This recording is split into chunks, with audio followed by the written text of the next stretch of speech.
দুনিয়ার পুরুষরা যখন নারীদের কামিয়াবি এবং সফলতার জন্য সচেষ্ট হয়ে যাবে, ওই নারী সমাজ কখনো আর পিছিয়ে থাকবে না, ঠিক কিনা?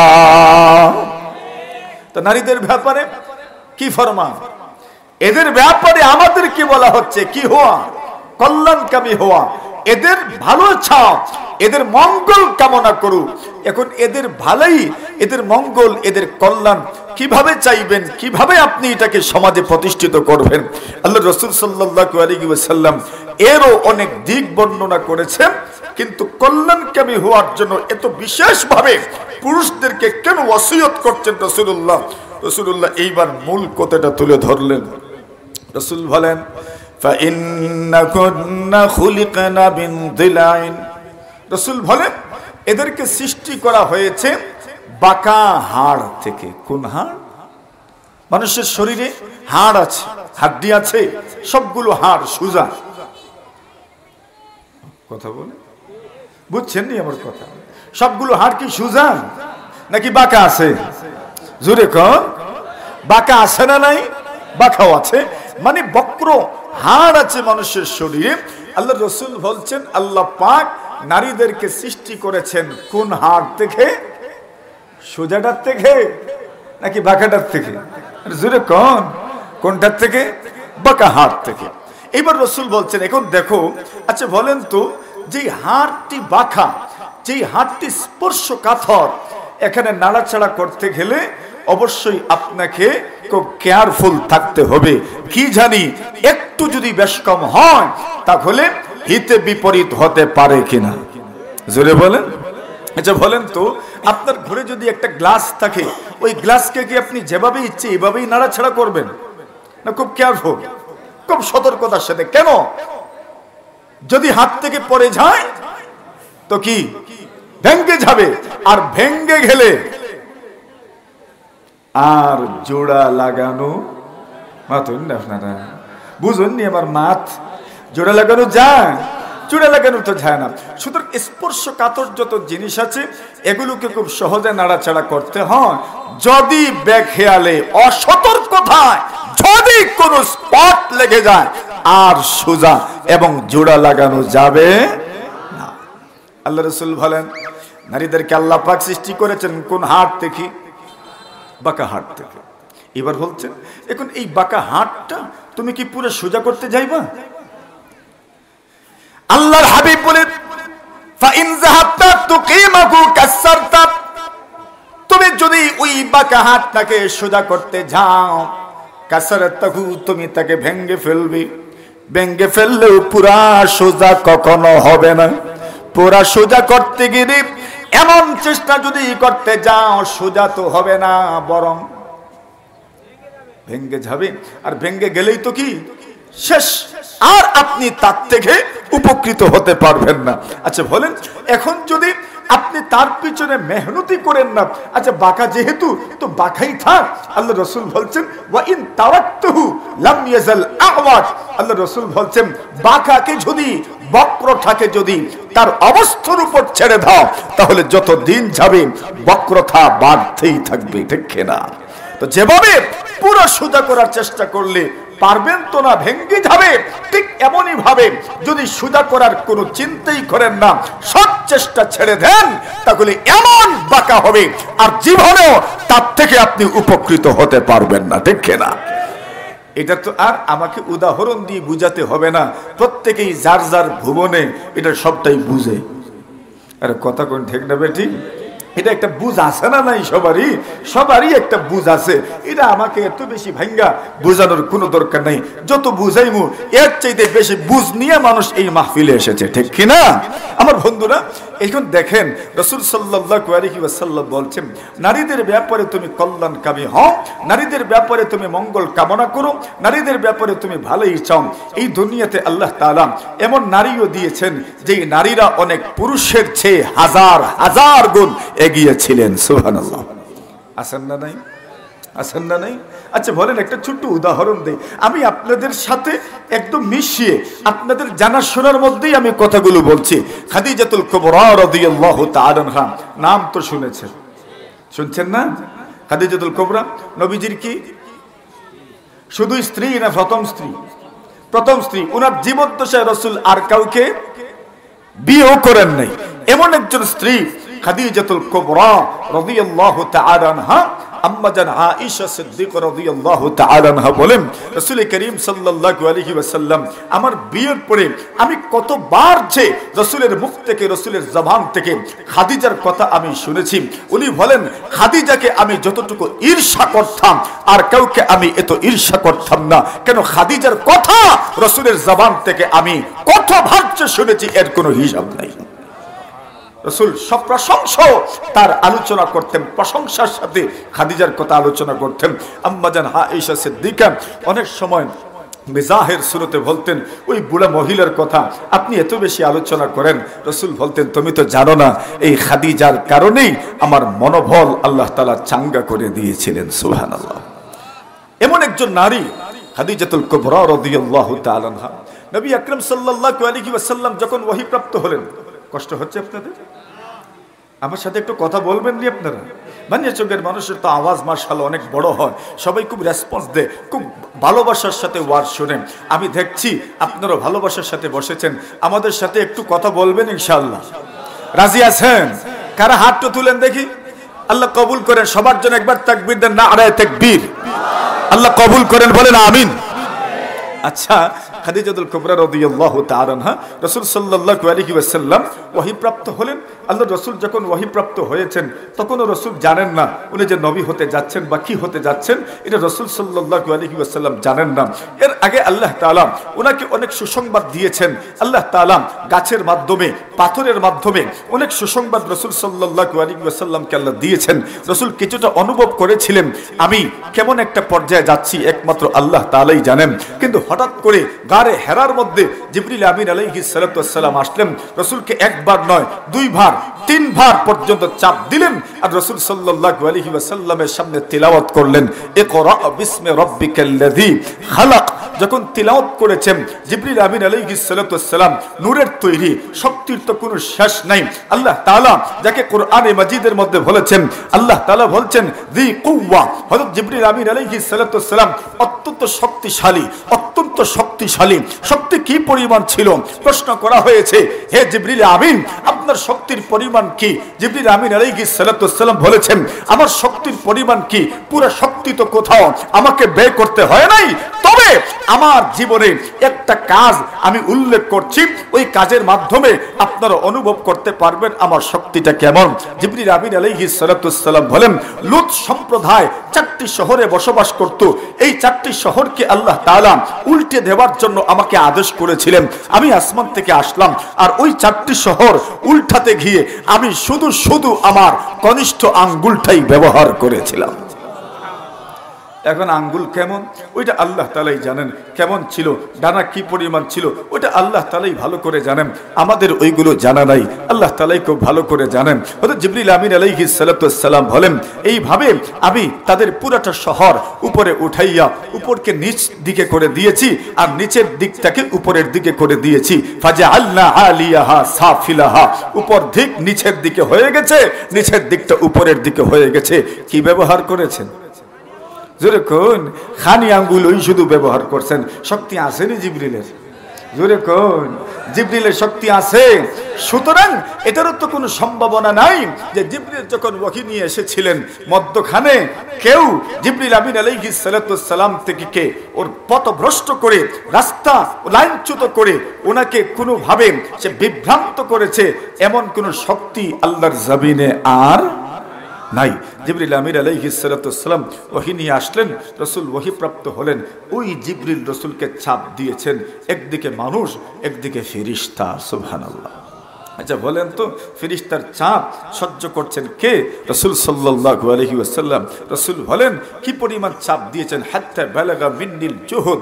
রাসূল বলছেন কষ্টের শেষ সীমানায় আমি পৌঁছে গিয়েছিলাম। সুবহানাল্লাহ। অথবা বলছেন জিবরিল সর্বশক্তি দিয়ে আমাকে চাপ দিয়েছেন, এর উপরে জিবরিলের আর কোনো শক্তি ছিল না। সুবহানাল্লাহ। এত জোরে চাপ দিয়েছেন। আচ্ছা বলুন তো, রসুল কি সামান্য সময়ের জন্য একটু ভীত সন্ত্রস্ত হওয়ার কথা নয়? কে যে চাপ দিল? মানুষ তো মানুষই, তো রসুল তো মানুষই। মানবিক দৃষ্টিতে উনাকে রসুল সাল্লাল্লাহু আলাইহি ওয়াসাল্লাম কিছুটা সময়ের জন্য বিব্রত হয়েছিলেন।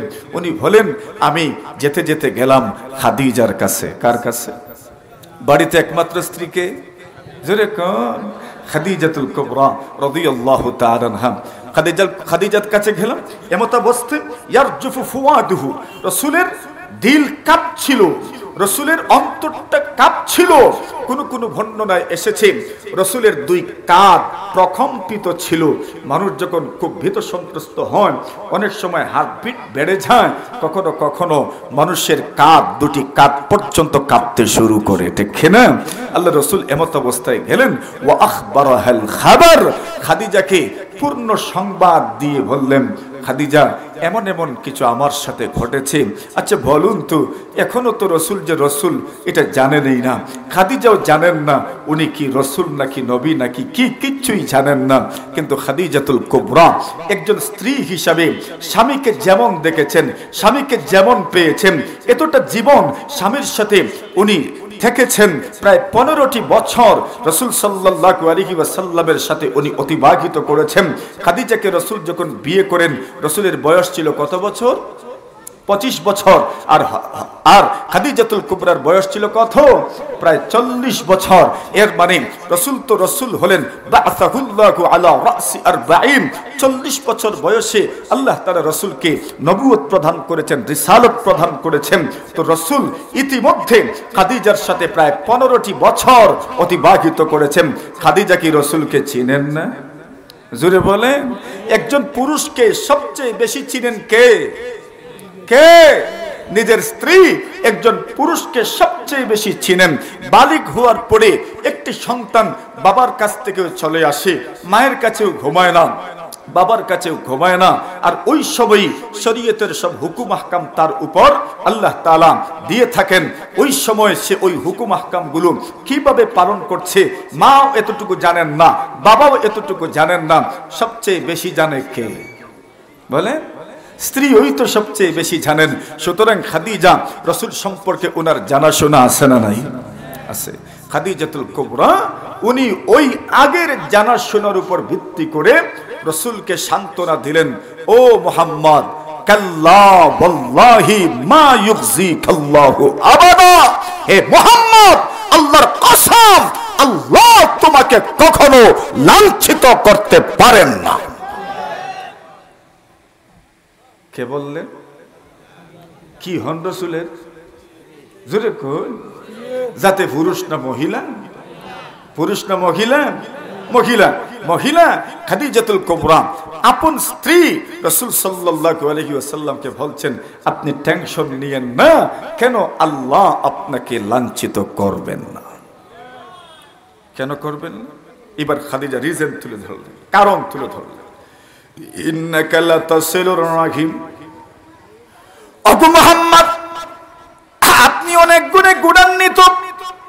তন্মধ্যে একটি গুণ হলো আপনি আত্মীয়তার সম্পর্ক জুড়ে রাখেন।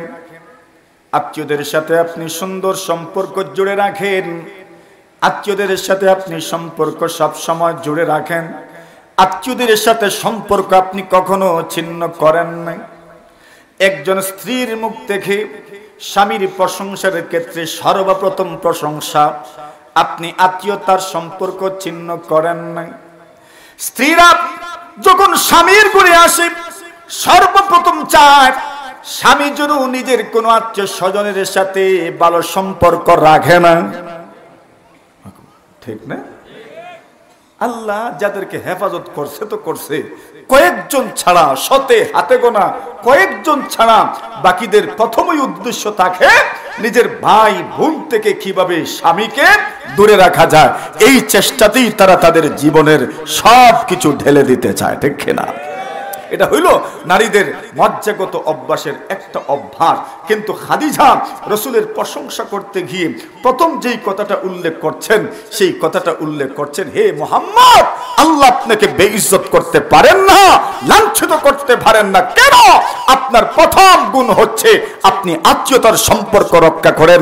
এর অর্থ ধারণা, কোন পুরুষ যদি, কোন মহিলা যদি আত্মীয়তার সম্পর্ক রক্ষা করে, যদি সেটাকে চিহ্ন করে না, ভাঙতে দেয় না, তথ্য দেয় না, সেই বন্ধনকে অটুট রাখার জন্য যদি সচেষ্ট থাকে, আল্লাহ ওই পুরুষ ও মহিলাকে পৃথিবীর মধ্যে বঞ্চিত, লাঞ্ছিত করেন না। ঠিক কিনা? এটাই আল্লাহ তাআলার বিধান।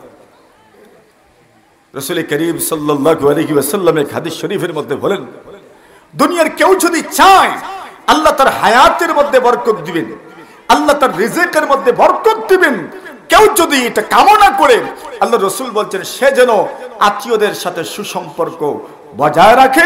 রাসূল বলছেন আত্মীয়দের সাথে সুসম্পর্ক বজায় রাখা এমন এক আমলের নাম, এই আমলের মাধ্যমে আল্লাহ তাআলা ওই মানুষটার দুনিয়াতে আল্লাহ তাআলা রিজিকের মধ্যে বরকত দান করেন, তার হায়াতের মধ্যে বরকত দান করেন। সুবহানাল্লাহ। তাহলে আমরা বুঝতে পারলাম রাসূলের প্রথম গুণ খাদিজা বর্ণনা করেছেন, আপনি আত্মীয়তার সম্পর্ক জুড়ে রাখেন। 2 নম্বর গুণ বর্ণনা করেন, ইন্নাকা লাতাসিলুর রাহিম ওয়া তাকসিবুল মা'দুব। আপনার আরেকটি গুণ হলো তাকসিবুল মা'দুব। এই পৃথিবীর মধ্যে, সমাজের মধ্যে অনেক মানুষ আছে যারা নিঃস্ব, অসহায়, সম্বলহীন। আপনি তাদের জন্য ইনকাম করেন, উপার্জন করেন, মানে আপনি আপনার সম্পদ তাদের জন্য ব্যয় করেন।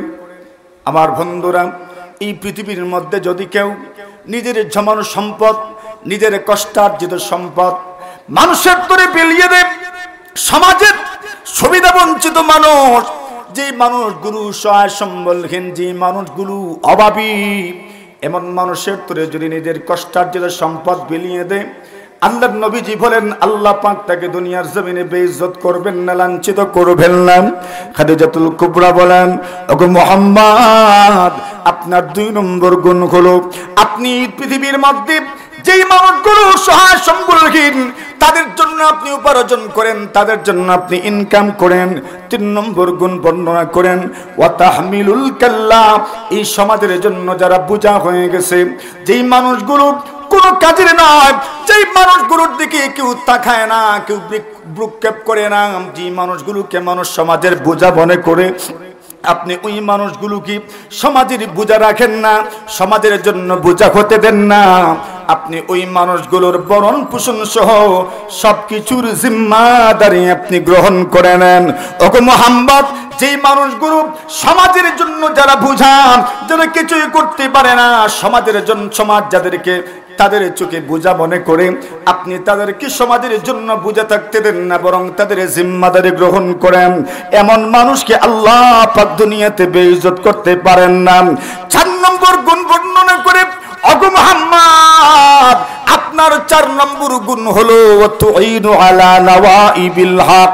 যখন প্রাকৃতিক দুর্যোগ আসে, আপনি সবার আগে দুর্যোগে বিপর্যস্ত মানবতার পাশে আপনি গিয়ে দাঁড়ান।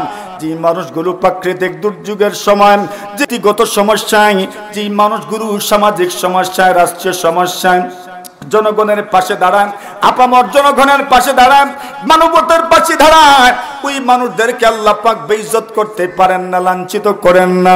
ওগো মুহাম্মদ, আপনি এমন গুণে গুণান্বিত, এই জন্য আল্লাহ আপনাকে বেইজ্জত করবেন না। এইবার 5 নম্বর গুণ বর্ণনা করেন, ওয়াতাকুরিদ্দাইফ। আপনার আরেকটা গুণ হলো আপনি মেহমান নামাজ, আপনি মেহমানদারি পছন্দ করেন, আপনি মেজবানি পছন্দ করেন। কেউ যদি আপনার ঘরে আসে, আপনার বাড়িতে আসে, কেউ যদি ক্ষুধার্ত থাকে, কেউ যদি অনাহারী থাকে, আপনার ঘরে আছে কিনা সেই দিকে আপনি খেয়াল করেন না।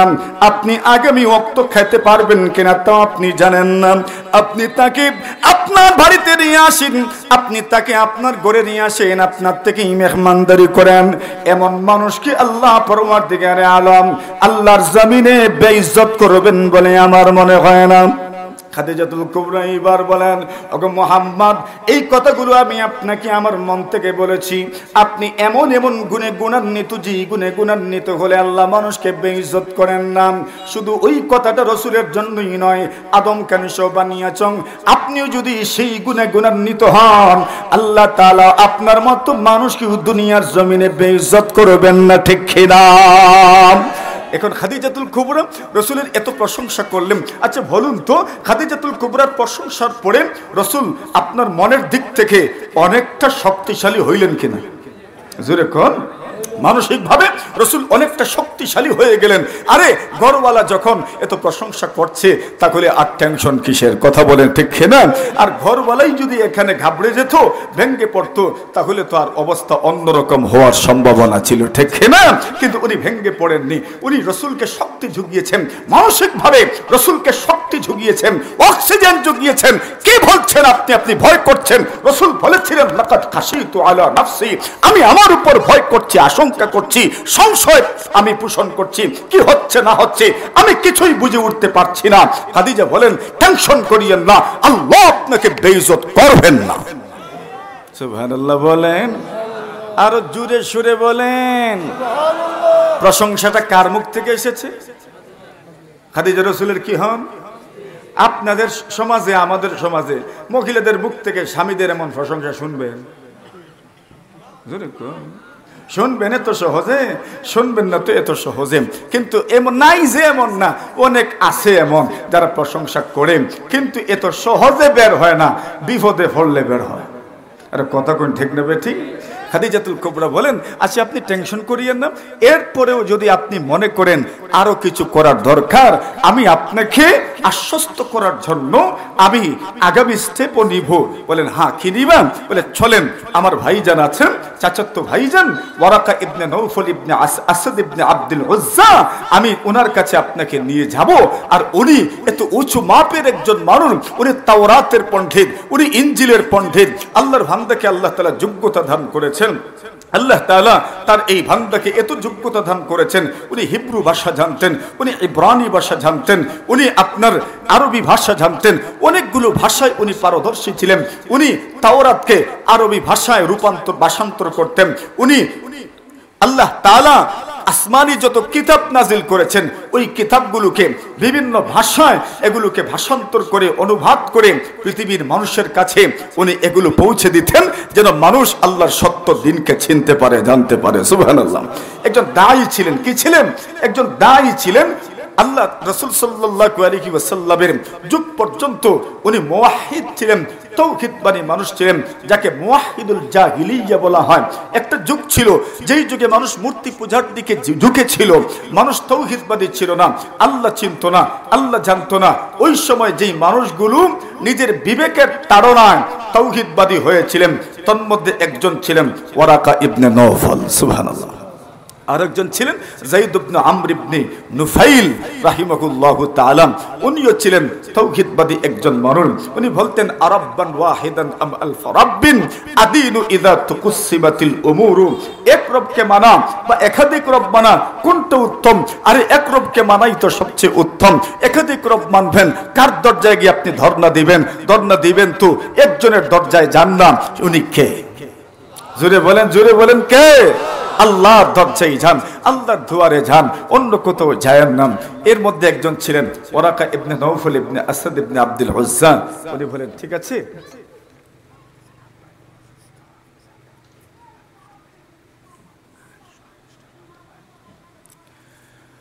ওয়ারাকা ইবনে নওফল ইবনে আসাদ ইবনে আব্দুল উজ্জা উনি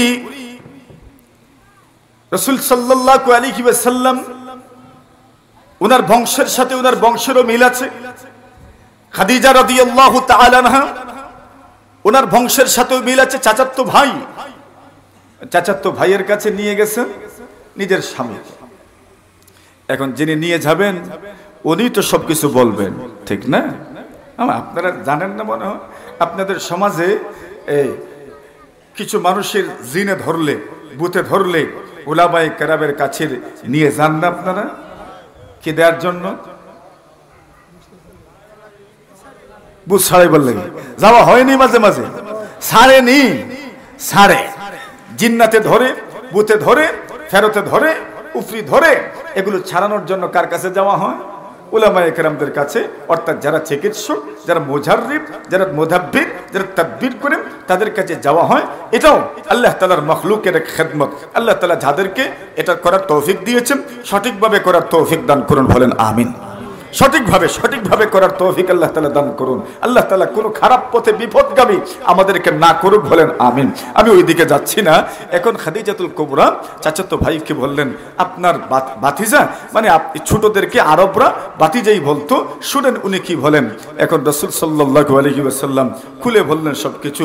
এখন ওয়ারাকা ইবনে নওফল তো তাওরাতের বড় পণ্ডিত, ইনজিলের বড় পণ্ডিত। তাওরাতের মধ্যে, ইনজিলের মধ্যে রাসূল সাল্লাল্লাহু আলাইহি ওয়াসাল্লাম মানে শেষ জমানার নবীর ভবিষ্যৎবাণী কেমন হবেন, কোন জায়গায় আসবেন, কোন এলাকায় আসবেন, কি হবেন, চোখটা কেমন হবে, নাকটা কেমন হবে, কপালটা কেমন হবে, চুল কেমন হবে, হাত কেমন হবে, আঙ্গুল কেমন হবে, সবকিছু লেখা আছে না নাই?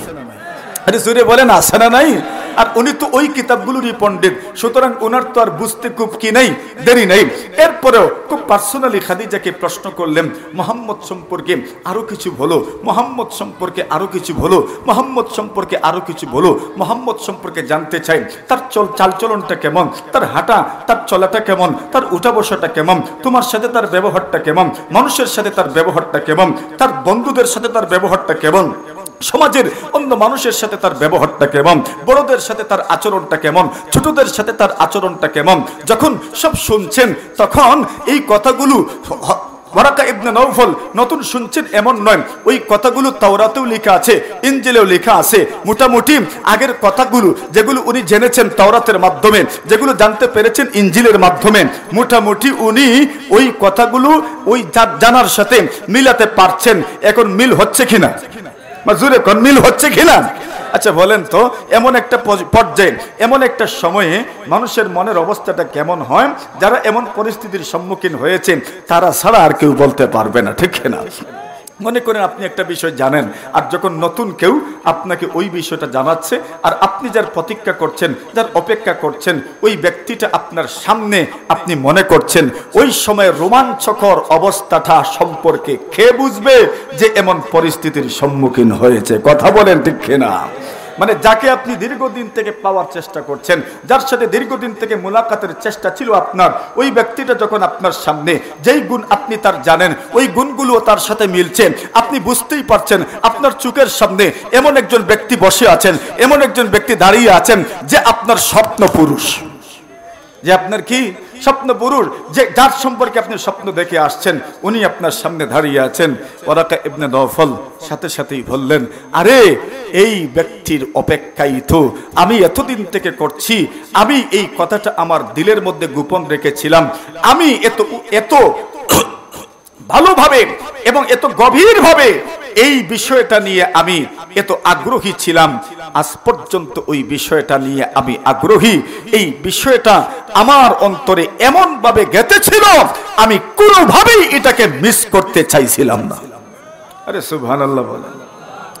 লাজাজতু ওয়া কুনতু ফিয-যিকরা লাজুজা লিহাব মিন তালামা বা'সান নাশিজা ওয়া ওয়াসফিম মিন খাদিজাতা বা'দা ওয়াসফিন লাকাদ তালা ইনতিজারি ইয়া খাদিজা বিআন্না মুহাম্মাদান সায়াসুদু ফিনা ويخصم من يكون له حجيجا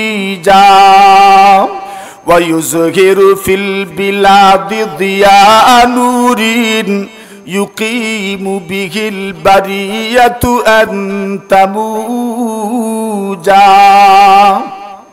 فيلقى من يحاربه خسارا ويلقى من يسالبه فلوجا فيا ليتني إذا كان ذاكم শাহিদতু ওয়া কুনতু আউওয়ালাহুম বুলুজা। আল্লাহু আকবার বলেন। এটা ওয়ারাকা আরবিতে এখানে কয়েকটা কবিতা আবৃত্তি করে ওই পুরোটা অবস্থার চিত্র আপনার আমার সামনে তুলে ধরেছে। খাদিজাকে সম্বোধন করে বলে লাজাজতু ওয়া কুনতু ফি যিকরা লাজুজা, আরে আমি এত আগ্রহী, আমি দিল থেকে যে বিষয়টি চাচ্ছিলাম, দীর্ঘদিন থেকে যেই বিষয়ের চাহিদা আমার অন্তর্নিহিত ছিল, ওই বিষয়টার ব্যাপারে আমি এত সিরিয়াস ছিলাম। ওয়া কুনতু ফি যিকরা লাজুজা লিহাম্মিন তালামা বাআসান নাশিজা। আল্লাহর বান্দা বলছেন শুধু আমি নয়, আমার মতো আরো কত মানুষ এই বিষয়টা নিয়ে অপেক্ষমান ছিল। আল্লাহর বান্দা বলেন সেই বিষয়টা কি জানো? ওয়াসফিন মিন খাদিজাতা বা'দা ওয়াসফিন। আমি তো তাওরাতেও পড়েছি, আমি তো ইনজিলেও পড়েছি, আমি তাওরাতে যা পড়েছি, ইনজিলে যা পড়েছি, খাদিজা যখন তার গুণকীর্তন করছিল, ওই খাদিজার গুণকীর্তন আর ইনজিল আর তাওরাতের লেখা একদম মিলে গেছে। সুবহানাল্লাহ। ওয়াসফিন মিন খাদিজাতা বা'দা ওয়াসফিন লাকাদ তালা ইনতিজারি ইয়া খাদিজা। ওগো খাদিজা, আমার অপেক্ষা দীর্ঘায়িত হয়ে গেল। এতদিন থেকে আমি অপেক্ষায় ছিলাম এমন একজন মানুষের অপেক্ষায়, যার সম্পর্কে আমি তাওরাতে পড়েছি, যার সম্পর্কে আমি ইনজিলে পড়েছি, ওই মানুষটার অপেক্ষা আমি এতদিন ছিলাম। লাকাদ তালা ইনতিজারি ইয়া খাদিজা। খাদিজা গো, অপেক্ষার সময় আমার অনেকটা লম্বা হয়ে গেছে। এইবার শুনো খাদিজা, যার সম্পর্কে তুমি জানতে এসেছো, ওনার কাছে যিনি এসেছেন, কে এসেছেন? আল্লাহর পয়গম্বর আলাইহিস সালাতু ওয়াস সালামের কাছে জিবরিল আমিন আলাইহিস সালাতু ওয়াস সালাম এসেছিলেন। খাদিজাতুল কুবরাকে সম্বোধন করে ওয়ারাকা ইবনে নওফল বলেন, মুহাম্মদের কাছে যিনি এসেছিলেন উনি কোনো জিন নয়, কোনো ভূত নয়, কোনো ফেরেশতা নয়, উনি হলেন এমন এক সত্তা, যেই সত্তা মুসা আলাইহিস সালাতু ওয়াস সালাম, আদম নবী থেকে ঈসা আলাইহিস সালাতু ওয়াস সালাম পর্যন্ত, যেই সত্তা পুরা পৃথিবীর সমস্ত পয়গম্বরদের কাছে আল্লাহর পক্ষ থেকে বার্তা নিয়ে এসেছিলেন, সেই বার্তা বাহক জিবরিল আমিন এসেছিলেন। শুধু এসেছেন এমন নয়, তোমার স্বামী মুহাম্মদ এই পৃথিবীর জন্য, শুধু শুধু আরবের জন্য নয়, বিশ্ব নবী হিসাবে আত্মপ্রকাশ করেছেন। খাদিজাতুল কুবরাকে বললেন, আমার তো অপেক্ষার পালা অনেকটা দীর্ঘায়িত হয়ে গেল, তবে এবার আমি তোমাকে কিছু ভবিষ্যৎবাণী করছি। সুবহানাল্লাহ। আচ্ছা বলেন তো খাদিজা, এর আগেই তো একটা বক্তব্য দিয়ে ফেলছেন, মনে আসেনি বক্তব্যটা? বক্তব্য তো মনে থাকার কথা। এইবার ওয়ারাকা ইবনে নওফলের জবান থেকে মুহাম্মদ সম্পর্কে উনি ভবিষ্যৎবাণী শুনছেন।